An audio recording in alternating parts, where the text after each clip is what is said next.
Alhamdulillah, salatu wassalamu ala rasulillah Sayyidina Muhammad ibn Abdullah wa ala alihi wa sahbihi wa wala la hawla wa la quwata illa billah Rabbi syrah li sadri wa yassir li amri wa ahlul uqdatan min lisani yafqahu qawli Allahumma salli wa sallim wa barik wa karrim wa azim ala Sayyidina Muhammadin wa ala ali Sayyidina Muhammad amma ba'd Assalamualaikum warahmatullahi wabarakatuh.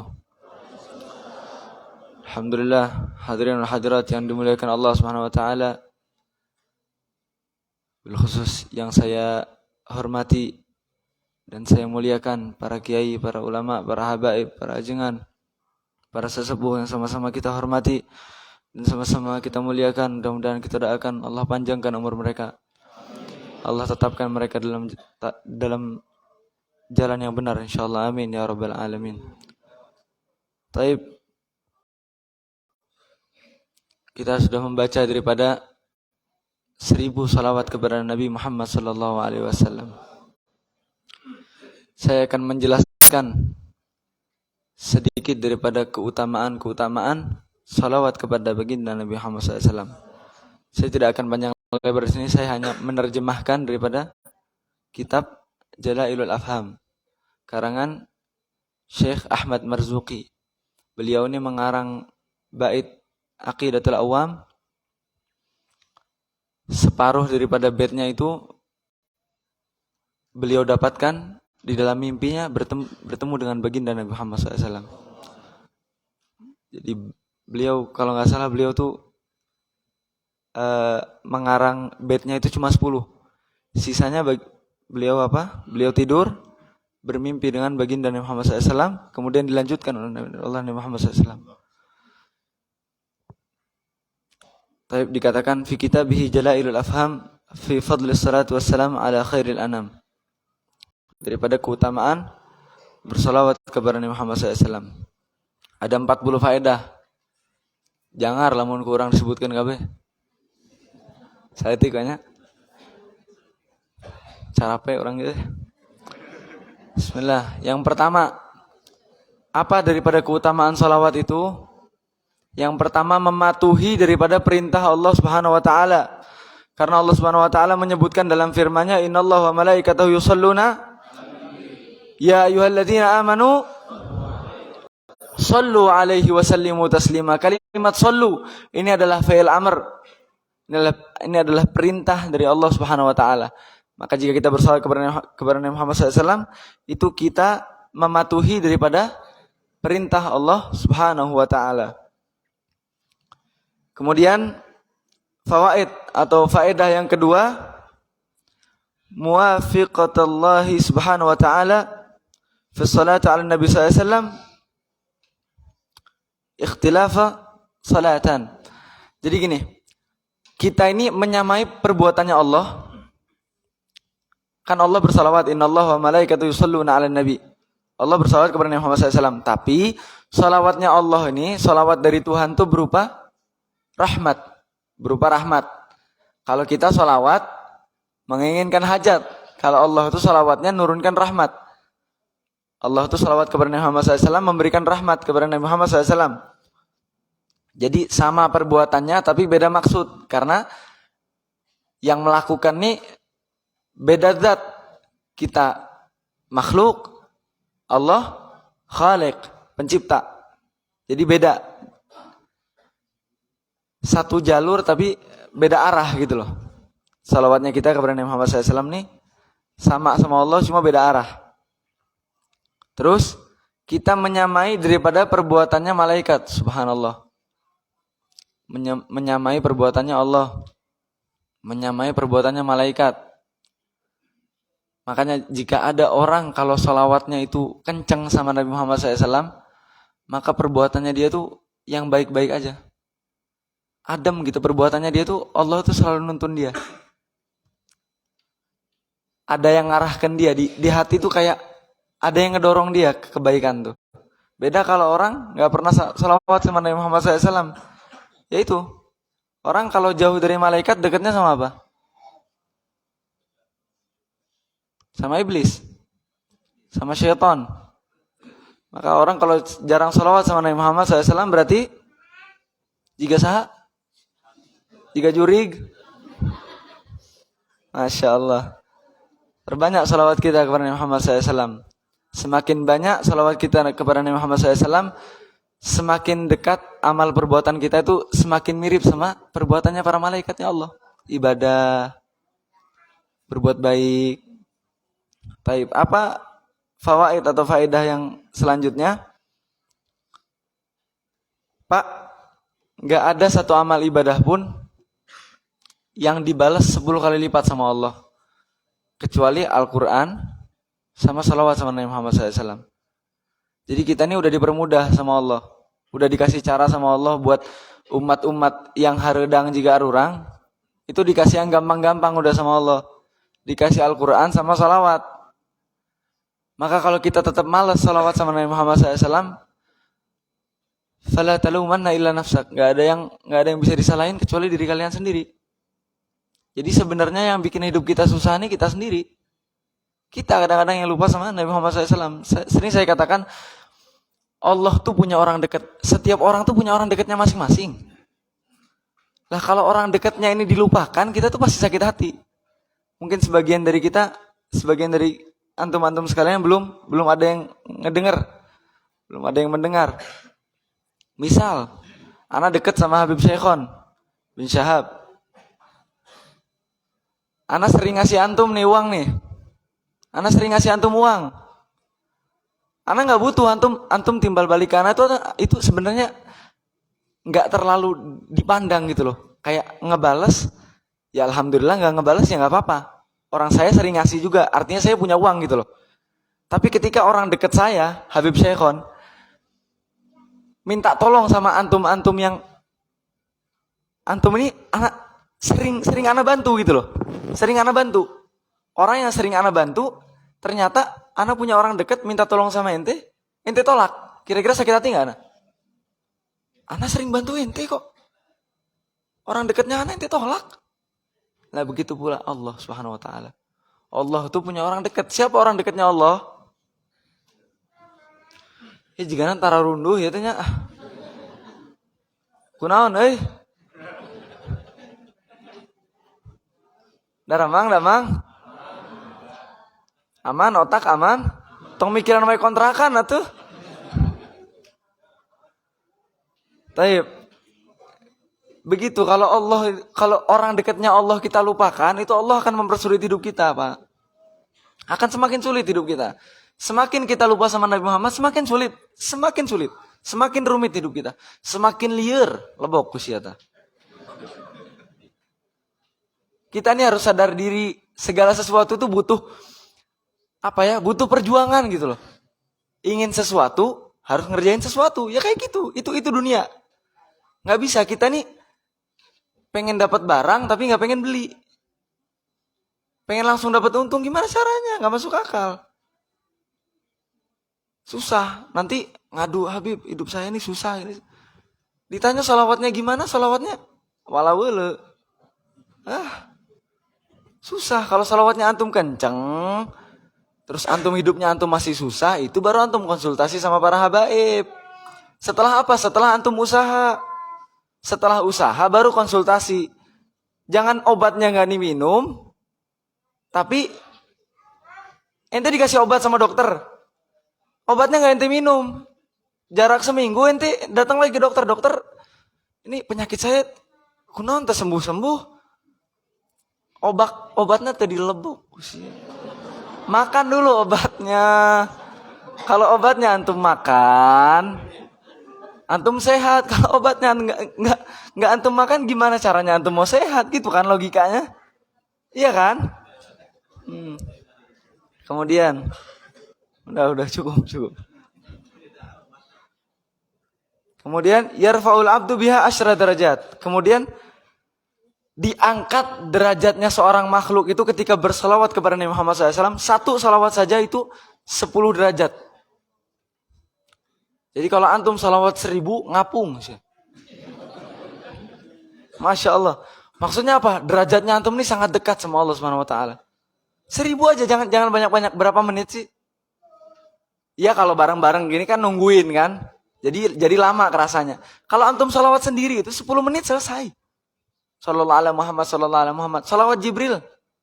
Geus tong loba gaya salawat anu panjang-panjang geus. Yang pendek-pendek dulu aja buat kelas kayak kita nih, yang pendek-pendek dulu aja. Kalau istiqomah baru naik. Kita ini kadang-kadang langsung loncat, kena tangganya habis itu jatuh. Jangan dikit-dikit, satu, nyampe ke atas. Kita nih ngawahan, loncat langsung ke atas. Nyalabuh. Nggak bisa. Amal ibadah itu perlu, kalau di bahasa Arab itu namanya tadrijian. Perlu apa? Perlu proses. Pelan-pelan. Sholat langsung 100 rakaat tahajud. Besoknya nggak kerja. Sholat subuh hente. Ya buat apa? Yang biasa-biasa aja sholat tahajud. Kalau mau sholat tahajud 2 rakaat. Yang penting istiqomah. Al-istiqomah itu dikatakan khairun min alfi karomah. Lebih baik daripada 1000 karomah. Tapi fadail yang berikutnya, yuktab biha asyra hasanat.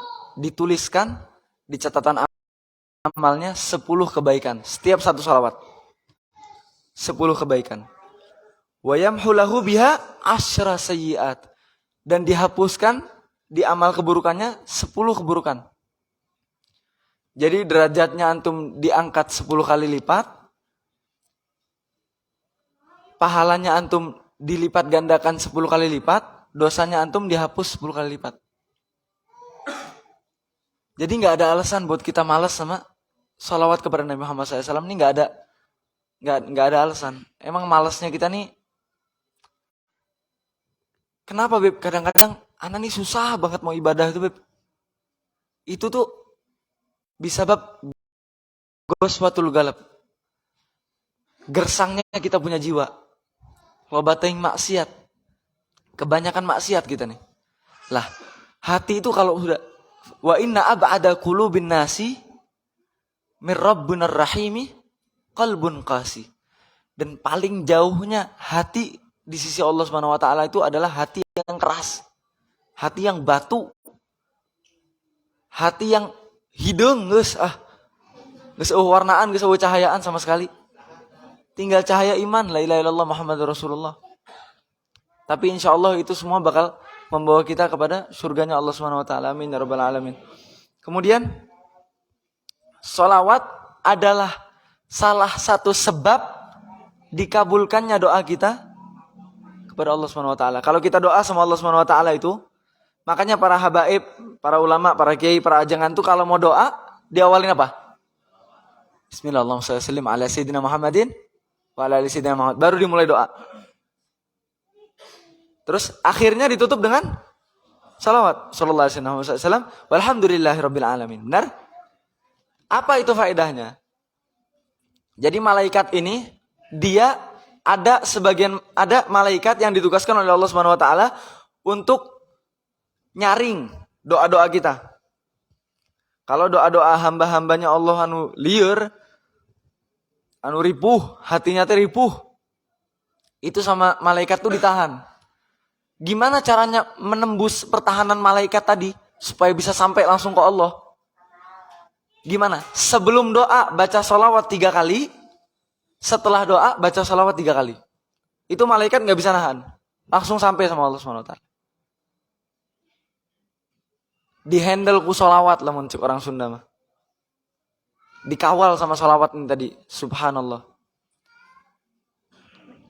Kemudian sebab husul syafaatul Mustafa sallallahu alaihi wasallam. Orang yang banyak bersalawat kepada Nabi Muhammad SAW itu dia akan mendapatkan syafaat dari Nabi Muhammad SAW. Ini yang kita harapkan. Jelma-jelma haradang jika orang itu butuh pisan kana syafaat. Bener. Kalau nggak ada syafaat masuk neraka kita, Pak. Kita ini butuh sama syafaat udah. Gimana caranya mendapatkan syafaat ini tadi? Ya kita jangan hilang nanti di padang mahsyar, di padang mahsyar. Jangan sampai hilang. Gimana caranya supaya Kaciri ku Nabi Muhammad SAW. Gimana caranya supaya kita ini kelihatan sama Nabi Muhammad SAW? Terangkan jasad kita, terangkan hati kita. Orang tuh kalau terang, gampang ngelihatnya. Langsung kelihatan orang kalau terang tuh. Tapi kalau gelap, orang gak kelihatan. Gimana nerangin hati itu gimana? Ya sholawat sama Nabi Muhammad SAW. Makanya orang yang banyak sholawat sama Nabi Muhammad SAW, itu pasti mendapatkan syafaat Nabi Muhammad SAW. Yang ke-10, sabab li ghufranid dzunub. Orang yang banyak salawat kepada Nabi Muhammad SAW itu dosa-dosanya diampuni oleh Allah Subhanahu Wa Taala. Kita nih orang-orang yang banyak dosa, Pak, Bu. Kita nih orang-orang banyak dosa. Setiap hari kita maksiat. Bukan setiap hari, kadang setiap jam kita maksiat. Maksiat itu bukan cuma bunuh orang, bukan cuma maling, bukan cuma gibah, bukan. Kadang pandangannya kita ke manusia merendahkan. Kita mandang orang, naon sih? Kadang-kadang suka kayak gitu kan? Naon sih teh? Itu juga maksiat, Pak. Kita merendahkan daripada makhluknya Allah Subhanahu Wa Taala. Allah tuh paling murka kalau kita merendahkan ciptaannya Allah Subhanahu Wa Taala. Allah yang nyiptain, kita yang ngomen. Siapa kita ngomen Allah? Gini loh Pak, Bu. Kalau nggak ada orang-orang yang maaf yang diberi kecacatan oleh Allah Subhanahu Wa Taala, kalau nggak ada orang-orang tersebut, dari mana kita tahu kalau kita ini sempurna? Kita nggak tahu kalau kita ini sempurna. Sebab ada orang cacat. Ini tadi kita tahu, kita jadi bersyukur sama Allah Subhanahu Wa Taala. Alhamdulillah. Ada yang sama Allah nggak dikasih kuping. Kita lihat, alhamdulillah dikasih kuping. Coba semua orang dikasih kuping sama Allah Subhanahu Wa Taala. Kira-kira kita bersyukur nggak? Rasanya kayak biasa aja. Benar gak? Orang tuh kalau semuanya dapat, rasanya biasa aja. Tapi kalau sebagian yang dapat, kayak, oh alhamdulillah. Gitu loh. Kemudian, fawaid atau faedah selanjutnya, salawat kepada Nabi Muhammad SAW. Semakin banyak kita salawat sama Nabi Muhammad SAW, hidup kita ini dicukupi sama Allah Subhanahu Wa Taala. Nah ini banyak yang salah paham di kita ini apa? Dicukupi sama Allah ini gimana? Lain benghar, lain. Kita ini kadang-kadang mikir dicukupi sama Allah, benghar. Yang penting itu Pak, bukan kaya. Yang penting itu butuh ada. Rumah ngontrak, tapi kalau kebutuhan ada, gak apa-apa Pak. Senang hidup kita.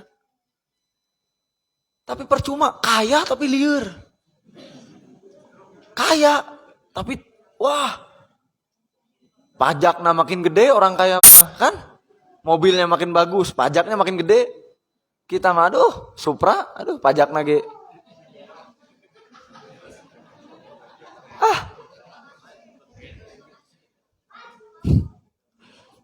Kadang ada kebahagiaan yang orang miskin punya, yang gak dimiliki sama orang kaya. Tenang, hadir majelis-majelis seperti ini. Kadang kebanyakan dari orang kaya. Kebanyakan dari kita orang kaya atau orang berkecukupan gitu aja. Cukup gitu aja ya. Rumah ngontrakin penting mah sebeuh we lah, ya. Kebanyakan dari kita ini orang-orang seperti itu. Gitu kan?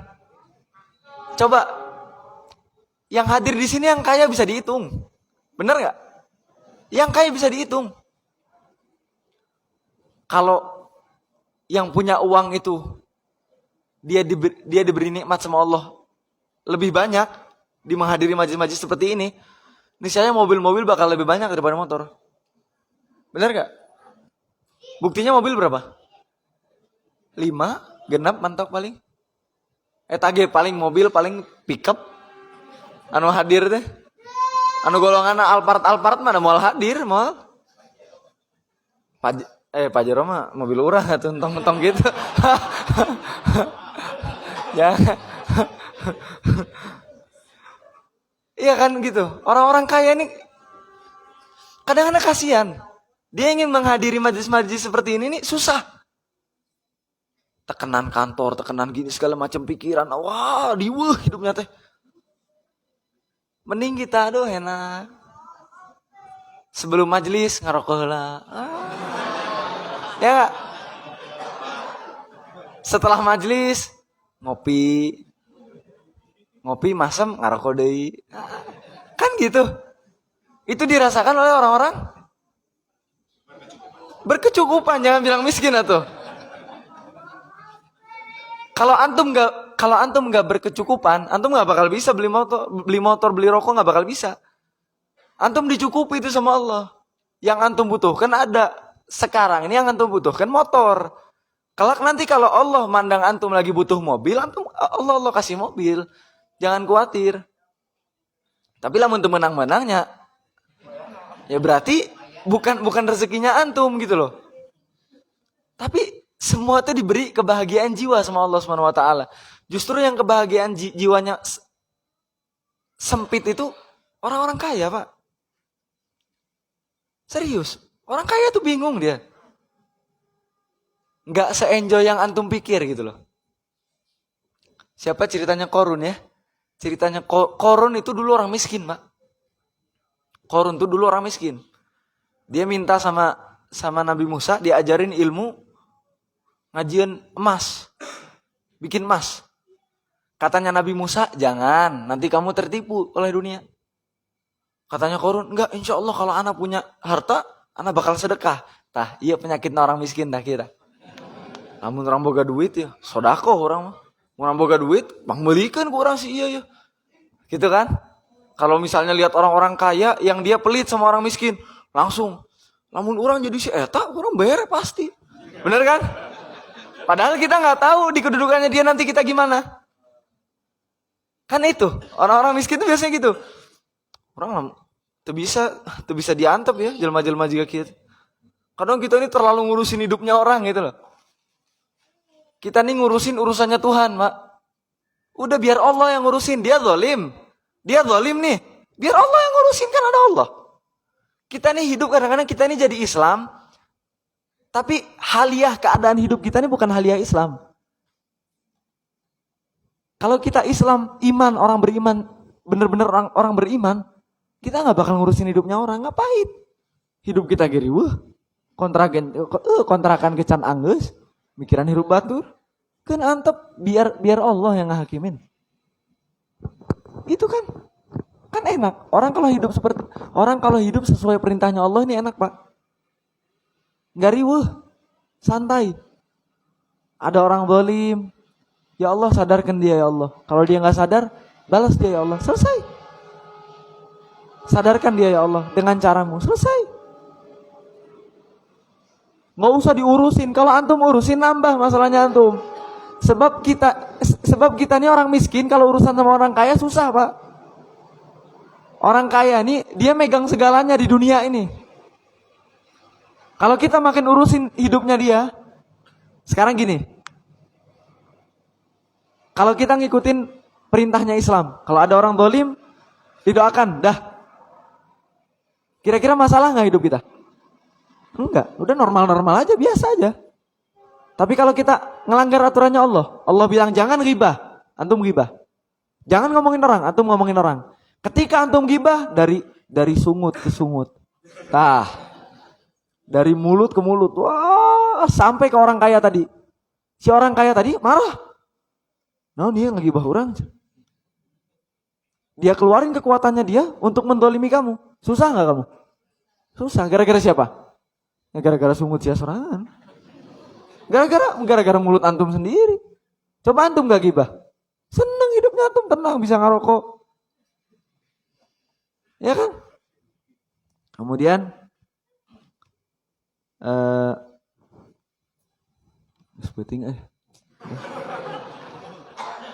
mungkin ini kalau saya sampaikan ini ada 40, Pak. Kita baru sampai 13 nih sekarang. Mau. Tuh, lamun jawaban seuri itu biasanya erek ngomong tengen-tengen. Kan gitu. Kalau insyaallah apa yang kita dengar bisa kita amalkan. Fa'ittabi'una ahsanah katanya Allah SWT. Insyaallah mudah-mudahan apa yang kita dengar bisa kita amalkan. Dan hidup kita dipermudah oleh Allah SWT. Mudah-mudahan kita diistiqomahkan oleh Allah Subhanahu wa taala dalam bersalawat kepada Nabi Muhammad sallallahu alaihi wasallam. Baik, saya akan tutup majelis ini dengan doa yang biasa saya bacakan. Doa Syekh Abu Bakar bin Salim. Mohon diaminkan, nanti waktunya saya berhenti, faham kan? Waktunya saya berhenti disebutkan hajatnya masing-masing. Ketika saya lanjut, aminkan lagi. Bismillahirrahmanirrahim. Alhamdulillahirabbil alamin. Muhammad.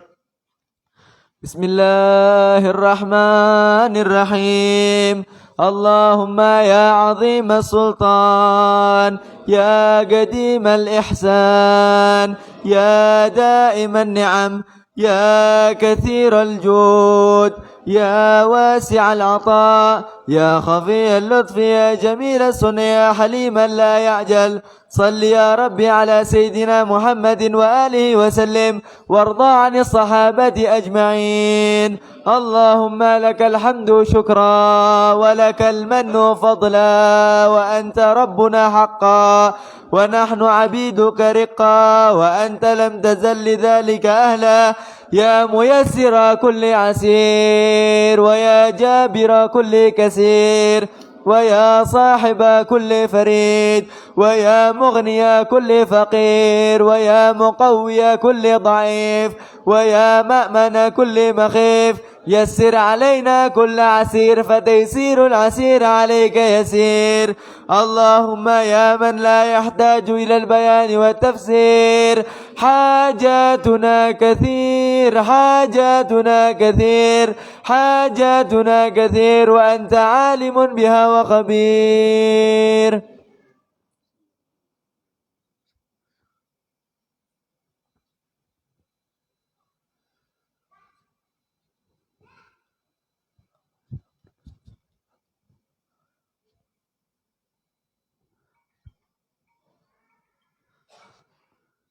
حاجاتنا كثير وأنت عالم بها وخبير اللهم إني أخاف منك وأخاف ممن يخاف منك وأخاف ممن لا يخاف منك اللهم بحق من يخاف منك نجنا ممن لا يخاف منك اللهم بحق سيدنا محمد احرسنا بعينك التي لا تنام واكنفنا بكنفك الذي لا يرام وارحمنا بقدرتك علينا فلا نهلك وأنت ثقتنا ورجاؤنا وصلى الله على سيدنا محمد وآله وصحبه وسلم والحمد لله رب العالمين اللهم إنا نسألك زيادة في الدين وبركة في العمر وصحة في الجسد وسعة في الرزق وتوبة قبل الموت وشهادة عند الموت ومغفرة بعد الموت وعفوا عند الحساب وأمانا من العذاب ونصيبا من الجنة وارزقنا النظر إلى وجهك الكريم وارزقنا النظر إلى وجهك الكريم وارزقنا النظر إلى وجهك الكريم وصلى الله على سيدنا محمد وآله وصحبه وسلم سبحان ربك رب العزة عما يصفون وسلام على المرسلين والحمد لله رب العالمين بسر الفاتحة.